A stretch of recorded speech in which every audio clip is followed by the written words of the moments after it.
La nuit, il m'arrivait parfois de m'éclipser discrètement pour aller me faufiler dans les cimetières et autres lieux d'inhumation dont mes parents me tenaient à l'écart. Je ne saurais trop dire à quelle activité je m'y livrais, car j'en suis venu à douter de la réalité de certaines choses. Je sais néanmoins que le lendemain de chacune de ces expéditions nocturnes, il m'arrivait souvent de surprendre mon entourage par ma connaissance de tel ou tel sujet qui avait presque sombré dans l'oubli depuis plusieurs générations. Aujourd'hui, je vous parle d'Horrific. Et oui, une nouvelle vidéo sur un jeu du nom de Horrific. J'aimerais prendre le temps de remercier les auteurs de m'avoir fait parvenir une version print and play du jeu alors que des centaines de kilomètres nous séparent. C'est toujours très apprécié. Et avant de plonger plus en profondeur sur ce qu'implique le jeu en soi, il est important de mentionner les auteurs de celui-ci. Il s'agit donc d'un jeu de Frédéric Guesquière avec un suivi éditorial et des conseils en game design de Bastien Wattoz, des graphismes et mises en page de Bastien Wattoz et des illustrations de Michel Di Nunzio et Philippe Marichal. Un gros bravo à vous et encore une fois, désolé si je massacre les noms de famille. Bref, il s'agit d'une équipe qui n'est pas à ses premières déblatérations concernant le style de jeu et de mécanique que propose Horrific, mais avant toute chose, débutons par le thème. Dans Horrific, vous imaginez ensemble des histoires terrifiantes. Le jeu s'inspire des nouvelles de Lovecraft, comme on le connaît, et dans lesquelles des personnes ordinaires se retrouvent peu à peu confrontées aux horreurs tapies dans les ombres oubliées de notre monde. Une personne dans le groupe va jouer le rôle de l'obscurité, un peu comme le maître de jeu. Son rôle consiste principalement à guider la partie et jouer tout ce qui constitue l'environnement des personnages joueurs. Le matériel de jeu vous guide, vous permettant d'amener sans cesse des nouveaux éléments et de vivre des histoires toujours différentes. Ainsi, lors d'une mise en place précise, il y a plusieurs cartes qui vont être tirées, des espèces de suppléments dans le jeu, et celles-ci vont définir certains éléments de la partie, comme par exemple le cadre, dans quoi est-ce que ça se déroule, à quel endroit, une carte qui va représenter l'étrangeté, un peu qu'est-ce qui est de bizarre, qu'est-ce qui attire les joueurs dans les environs, et une carte aussi, par exemple, mystère, qui va définir un peu qu'est-ce que les joueurs doivent dévoiler, qu'est-ce qu'ils doivent découvrir.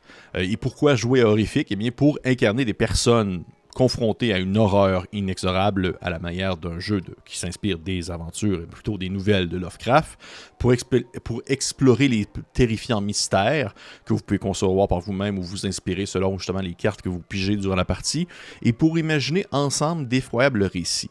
Et concernant ce dernier élément, pour imaginer ensemble d'effroyables récits, c'est vraiment là-dessus que je crois qu'il faut peser les mots, parce que Horrific demeure avant tout un jeu collaboratif. C'est de l'horreur Lovecraftienne à l'appel de Cthulhu, le mythe de Cthulhu, Cthulhuac et autres jeux de ce genre, mais avec une grande part de collaboration.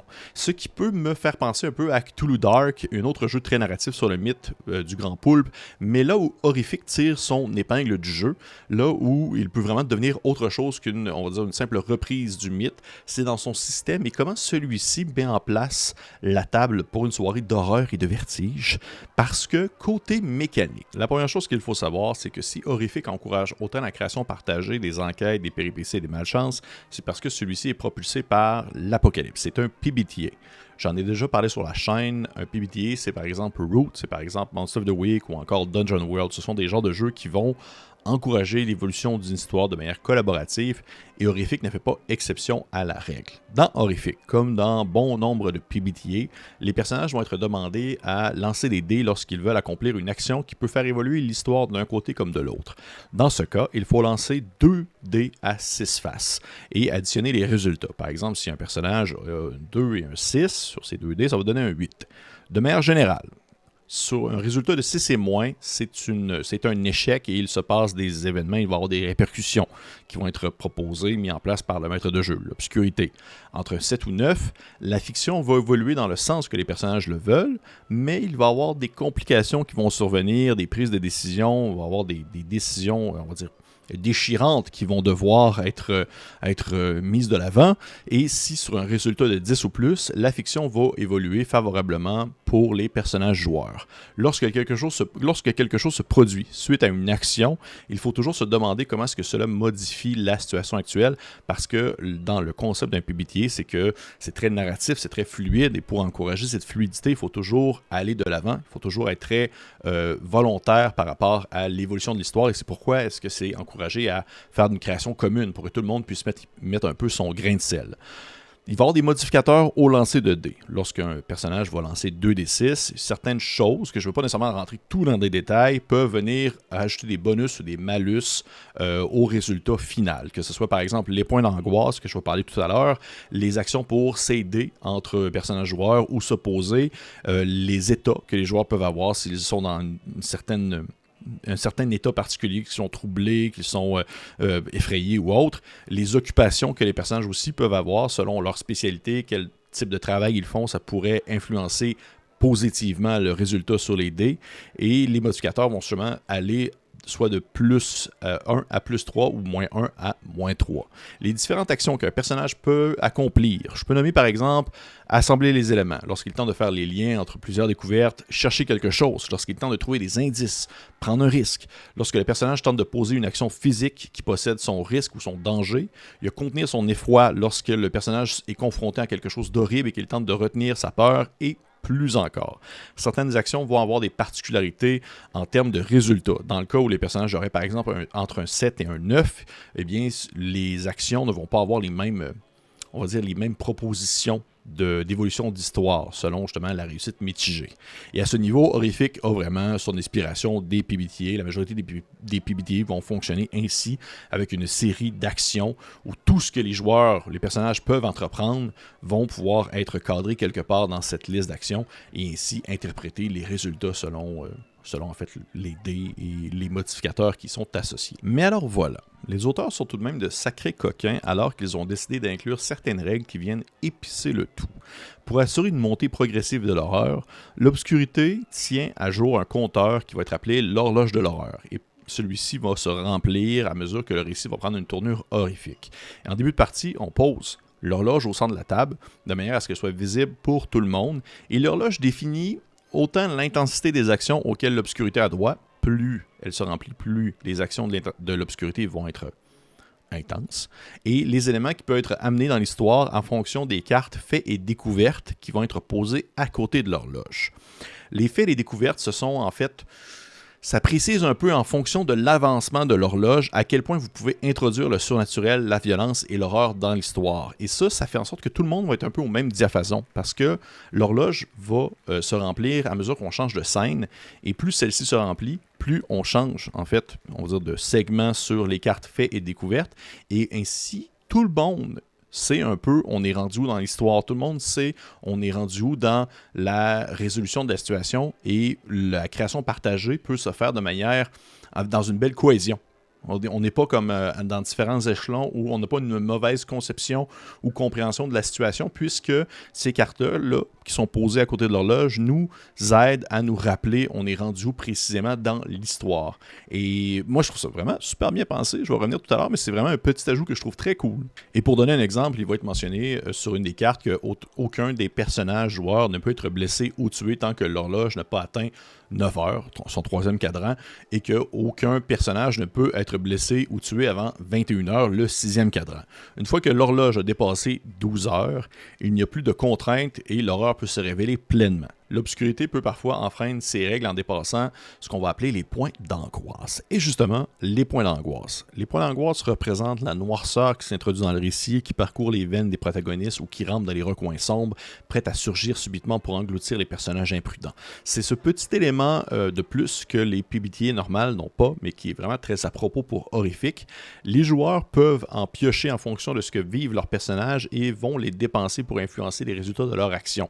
Les points d'angoisse peuvent être collectés dès le début de la partie selon une réserve qui va être constituée selon le nombre de personnages en place avec aussi l'obscurité, parce que le maître de jeu aussi a le droit d'en avoir pour accomplir certaines choses.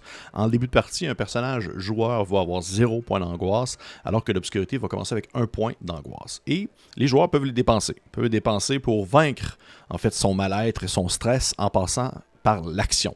C'est pourquoi lorsque vous libérez l'angoisse qui est accumulée en vous, vous dépensez vos points d'angoisse afin d'améliorer vos jets. C'est un peu comme genre vous vivez un peu le stress, là. Ça me fait un peu penser à Alien, avec le stress dans Alien, c'est que ça vous permet c'est que vous vivez le stress, l'angoisse que vous avez, vous le dépensez pour pouvoir améliorer vos possibilités parce que vous êtes sous l'adrénaline, vous vivez sous le moment et vous devez être proactif pour résoudre la situation.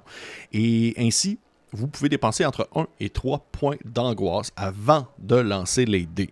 Le premier point d'angoisse est toujours donné à l'obscurité et les autres retournent dans la réserve. Ainsi, si vous dépensez 3 points d'angoisse, l'obscurité en gagne 1 et les deux autres retournent dans la réserve et vont s'additionner au jet que vous souhaitiez faire. Donc, si vous lancez 2d6, vous avez un 8, ça va être 8 plus 2, 10, vous avez réussi. De son côté, l'obscurité va pouvoir les utiliser pour accomplir certaines choses, pour prendre des personnages, rajouter des éléments dans la partie, vraiment faire une petite jambette, mais un petit croc en jambe pour pouvoir inclure des choses qui n'étaient pas nécessairement prévues. Et de ce que je comprends au final, c'est que les points d'angoisse remplacent un peu les caractéristiques parce que dans un PBTA, habituellement, il y a des caractéristiques. Ça va être par exemple la force, dans Dungeon World, le plus classique, la force, la dextérité et tout ça. Et ils vont avoir des modificateurs qui vont être associés à ceux-ci, qui vont aller de -1 à +3 par exemple.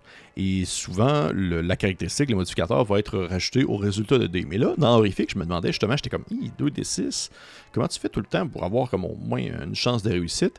Ben, ça passe par le point d'angoisse, parce que c'est ça qui te permet de pouvoir changer un échec en une réussite mitigée ou une réussite mitigée en réussite complète.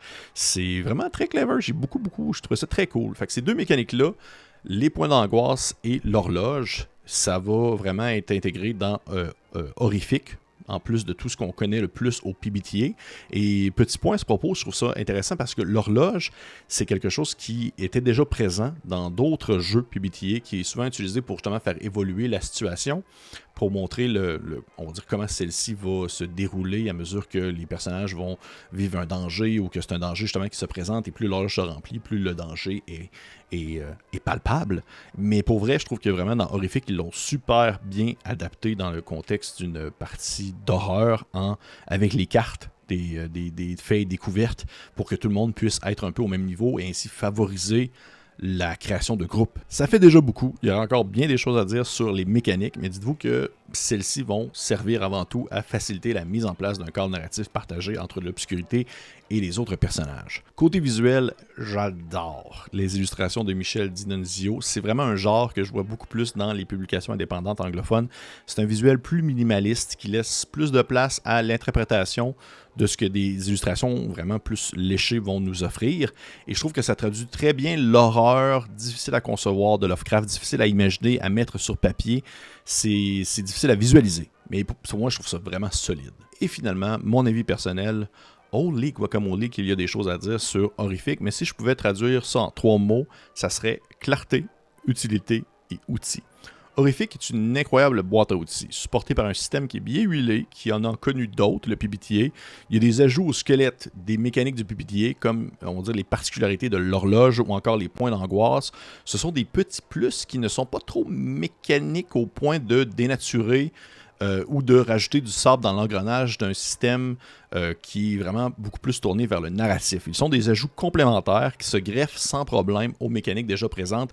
Et ça, pour vrai, c'est vraiment cool. Parce qu'à la base, je vais vous avouer que j'étais pas tant charmé à l'idée d'un Powered by the Apocalypse d'horreur Lovecraftien. Parce que c'est pas le premier, j'en avais vu d'autres dans la langue anglaise, mais j'ai toujours trouvé ça particulier de me dire la création d'une histoire, d'une enquête ou d'un mystère. On dirait qu'à partir du moment où les joueurs ont comme déjà la réponse parce qu'ils peuvent la concevoir, je trouve ça toujours un peu, je sais pas, je trouve anticlimatique, j'ai toujours un peu de difficulté, mais par contre, Horrific a vraiment ces bels ajouts, autant dans ses outils que dans ses mécaniques précises, qui font en sorte que je passe outre cet aspect-là. Parce que justement, où Horrific brille de sa belle lumière, c'est dans sa pléthore et sa grande quantité d'outils physiques qui permettent de concevoir des histoires sur le pouce sans se briser l'esprit de devoir jongler avec des prémices et des contextes, en passant par des pistes de scénario, des ressentis émotionnels, des indices qui peuvent stimuler les sens, des répercussions sur les actions des personnages, des créatures et bien plus encore. Horrific est un carburant à un dé qui permet, joueurs comme maître de jeu, de créer en découvrant et en jouant le jeu. Et pour moi, c'est pas quelque chose que je trouve facile, mais Horrific le fait très bien. Et c'est tellement bien fait, ces outils, que je pourrais facilement les réutiliser dans d'autres contextes, dans d'autres jeux qui garderaient aussi leur pertinence.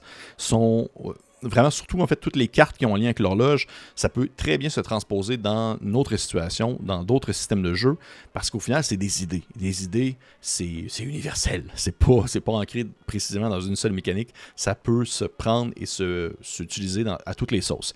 Et on rajoute par-dessus ça l'accumulation de bonnes idées, le fait que ce jeu est publié sous une licence qui permet la commercialisation et la création de suppléments venant de la communauté, chose que je considère toujours très pertinent pour la pérennité d'un jeu, alors que les belles idées vont continuer à pleuvoir, tandis qu'une communauté passionnée va continuer à faire mousser l'intérêt pour la gamme.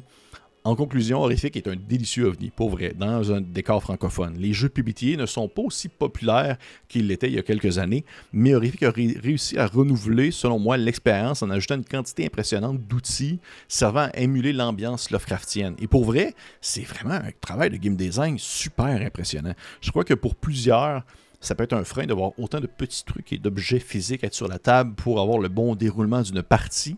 Moi-même, au début, j'étais comme un peu, je suis pas sûr. Mais à la lecture de la bête, je peux vous assurer que c'est une fluidité et d'une simplicité qui veut avant tout aider la table à concevoir des aventures en lien avec le mythe de Cthulhu, tout simplement. C'est vraiment, vraiment bien fait à ce sens-là.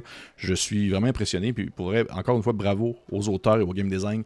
Je vous lève mon chapeau. C'est vraiment une belle bête que vous m'avez envoyée là. Je suis très content de l'avoir lu. Et pour les autres, eh bien, ça ressemble pas mal à ça. Je vous encourage de liker, partager, commenter, laisser un petit pouce vers le haut si vous avez des commentaires, des questions, d'autres choses à me dire. Vous pouvez le marquer en commentaire. Ça me fait plaisir de vous répondre. J'aime ça lire de l'horreur, j'aime ça lire des jeux d'horreur. C'est tout le temps stimulant. Et pour les autres, on se dit à la prochaine fois.